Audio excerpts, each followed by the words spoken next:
ஒரு ஐடி வரத்துக்கு எவ்வளவு இருக்கு. அந்த மாதிரி எத்தனை பேர் சேர்றாங்க, சேர்ந்தவங்க எல்லாரும் பர்ச்சேஸ் பண்றதே இல்லை. எத்தனை பேர் சேர்றாங்க, அதாவது ஒருத்தர் சேர்றதுக்கு எவ்வளவு ப்ராசஸ் இருக்கு. அது மாதிரி ஒவ்வொருத்தரா எத்தனை பேர் சேர்றாங்க, சேர்றவங்க எத்தனை பேர் பர்ச்சேஸ் பண்றாங்க, பர்ச்சேஸ் பண்ணி பிசினஸ்க்குள்ள வரவங்க எத்தனை பேர் வந்து ட்ரைனிங் வரைக்கும் வராங்க, இல்ல வந்து ஒரு 10 நாள் 1 மாசத்தை தாண்டி நிக்கிறாங்க. ஓகேவா? இது இது நானே சொல்றேன் இல்லையா? அப்ப ஆனா அதுக்காக இது கஷ்டம் அப்படின்னு சொல்லிட்டு என்னடா இது பெட்ரோல் எடுக்கிறது, எவன்டா உயிர் கொடுத்து வேலை செய்யறது, அதெல்லாம் எத்தனையோ உயிர் போகும்.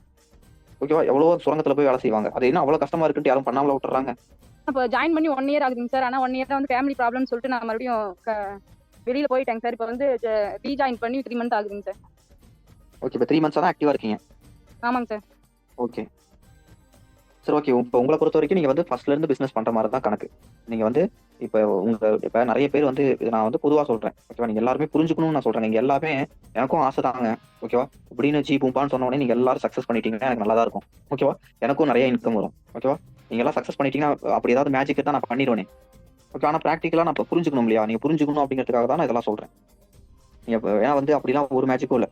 இது வந்து அந்த விஷயங்கள்லாம் நீங்க என்னடா இவர் இப்படி சொல்றாரு அப்படி சொல்றாரு அப்படின்னு யாரும் நினைச்சு கூடாது.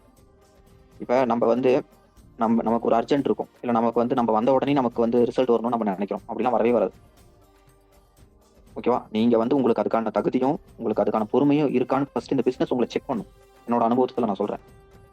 ஃபர்ஸ்ட் உங்களுக்கு அதுக்கு அந்த நீங்க நினைக்கிற நீங்க எதிர்பார்க்கிற அந்த லெவலுக்கோ அந்த இன்கம்க்கோ உங்களுக்கு தகுதி இருக்கா, வெஸ்டேஜ் மூலியமா அது வருமா? ஓகே, அந்த யூனிவர்ஸ் வந்து அதை செக் பண்ணுங்க. ஃபார் எக்ஸாம்பிள், நீங்க ஒரு விஷயத்த மேல கான்சன்ட்ரேட் பண்றீங்க, அதுக்கப்புறம் அதை பண்ணணும்னு நினைக்கிறீங்க, அதுக்கப்புறம் அது ஒரு வேற ஏதாவது நடுவுல ஒரு டிவியேஷன்ஸ் வருது அப்படின்னா அதை விட்டுட்டு அதை பிடிச்சிடுறீங்க. அதுக்கப்புறம் இன்னொன்று வருதுன்னா அதை விட்டுட்டு அதை பிடிச்சிடுறீங்க. அந்த மாதிரி ஹேபிட் உங்களுக்கு இருக்கு அப்படின்னா அந்த ஆட்டோமேட்டிக்கா அந்த யூனிவர்ஸ் வந்து ஆட்டோமேட்டிக்கா உங்களுக்கு வந்து அந்த மாதிரி டிஸ்ட்ராக்ஷன்ஸ் கொடுக்கும். உங்களை அதை டிவியேட் பண்ணிக்கிட்டே தான் இருக்கும். இப்போ நீங்க ஒரு விஷயத்தை எடுத்துட்டீங்க அப்படின்னா அதை முடிக்காம நான் வந்து விட மாட்டேன். எந்த டிஸ்ட்ராக்ஷன் வந்தாலும் நான் அதை ஞாபகம் வச்சிருப்பேன். அதை கண்டினியூஸா பண்ணுவேன். அதை பிரேக் விட மாட்டேன். அதை நான் பண்ணுவேன்னா அதை நீங்க பண்ணி முடிப்பீங்க. ஓகேவா? உங்களுக்கு அந்த ஹேபிட் இருக்கு அப்படின்னா ஆட்டோமேட்டிக்கா உங்களுக்கு ஆப்பர்ச்சுனிட்டி வந்தாலும் அந்த பிரபஞ்சம் உங்களை வந்து அதை டெஸ்ட் பண்ணி உங்களை அதை நழுவி போக தான் செய்யும். ஓகேவா? அது வந்து உங்களை வந்து வாழ வைக்கணும் அப்படின்னு நினைக்காது. நீங்க எப்படியோ அது அப்படிதான் அது பிரபஞ்சம் உங்களுக்கு வந்து ரியாக்ட் பண்ணும். ஓகே, அந்த மாதிரி வந்து ஃபர்ஸ்ட் நீங்க வந்த உடனே உங்களுக்கு ரிசல்ட் தூக்கி வந்து கொடுத்துறாது. இப்போ நீங்க இப்போ ஆப்பர்ச்சுனிட்டி கிடைச்சிச்சு விட்டீங்க. ரீசன் எல்லாருக்கும் தான் இருக்கும்.